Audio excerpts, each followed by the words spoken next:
Are virtual meetings real meetings?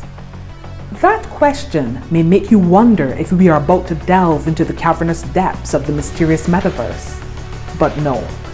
What we are seeking to determine today is if the etiquette that is required for face-to-face meetings is necessary when we have meetings where each of us is working from home. Some may say that the answer to this is simple. It is not the what, it is the where. So the norms and rules of my home apply if I am working from home, right? Right? Others may say the answer is simple. It is work. It is just that the location is home and not the office. So the rules of the office apply, right? Right? Somebody help me here. These simple answers don't seem to be too simple at all. On one hand, your home is your sanctuary and you're the queen of your refuge. Why should you concede your sovereignty to an infiltrate, otherwise known as your boss? He doesn't pay your rent or your mortgage. He doesn't pay your utilities. Shoot, he's not even going to pay for half the pizza you're having delivered on your lunch break. So why does he get a say regarding meetings conducted in your home? Now there's the rub. Are the meetings really conducted in your home and the home of your colleagues? Because on the other hand, your boss may argue that it does not matter where you are. The meeting is taking place in company time and is about company business. Therefore, all of the parameters that are required in the office for face-to-face meetings should also be the framework for virtual business meetings. The truth is, as sad as it may seem, is that in those moments when you are in a virtual business meeting, home is no longer home. Many factors may impact the level of formality that may be required for such meetings, such as workplace culture, the type of meeting it is, who will be attending the meeting, and if the meeting includes external stakeholders. Still, whether formal or business casual, the mindset needs to be, I am not at home, I am at work. So, what would the expectations be for attendees of virtual business meetings? I can think of at least 10 things. 1. Prepare. Just the same as face-to-face meetings, preparation is important. Be sure to prepare any documents, materials, or speaking points beforehand.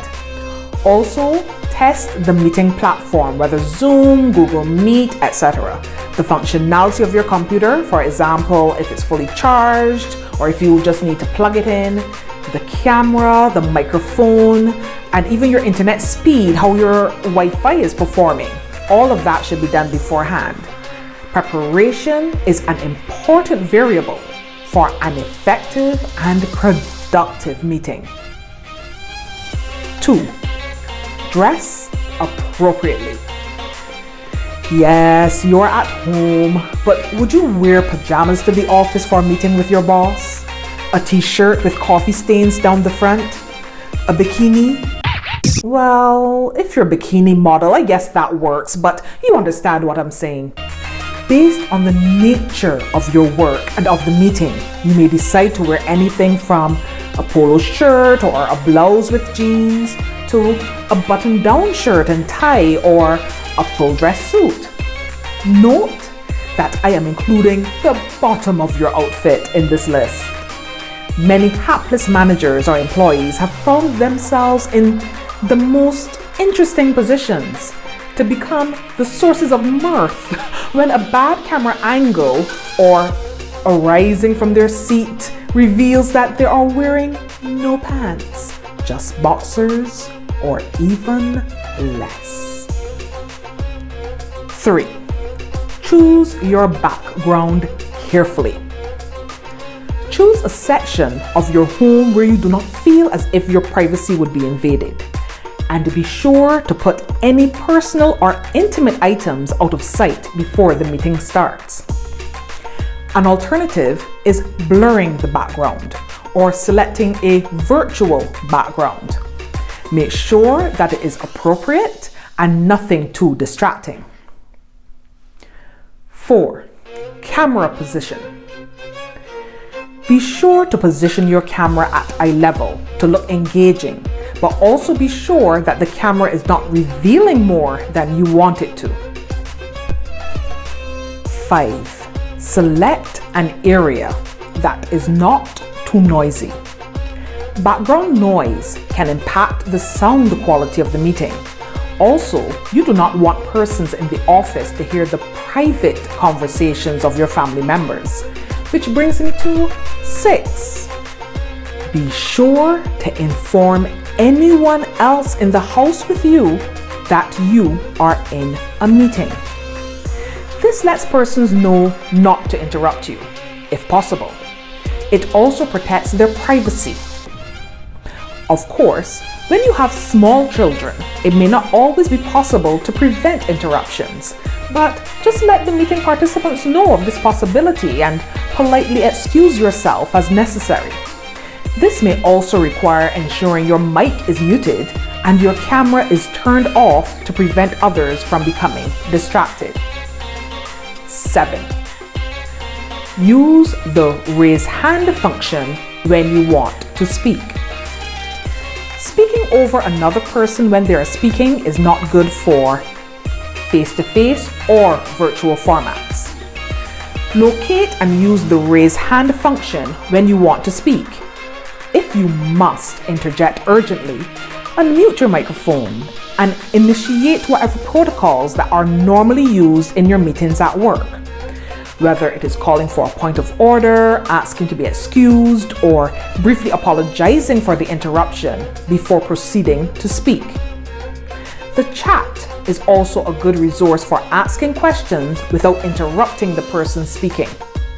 One warning though, if someone sends you a private message in the chat, be sure that you do not accidentally press the button that makes your comment public, as opposed to giving a private reply.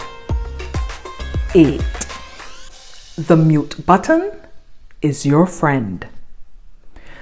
Mute when you are not speaking and remember to unmute when you do. It contributes to the sound quality of the meeting, reduces echoing, and it also reduces extraneous sounds. 9. Pay attention. The same way it shows respect in face-to-face meetings and keeps you focused on what is being discussed, the same applies virtually. Also, body language is important. Even if you're bored, look interested.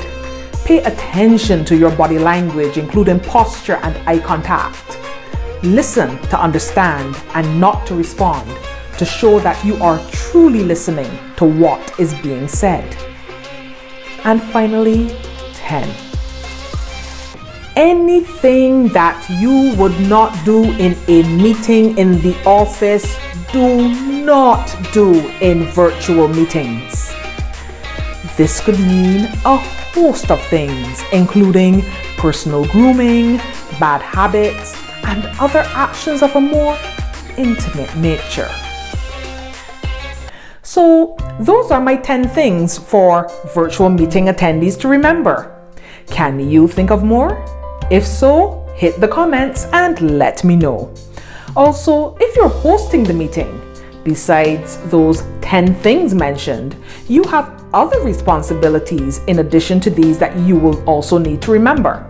So look out for my next video, 10 top things to remember when hosting virtual meetings.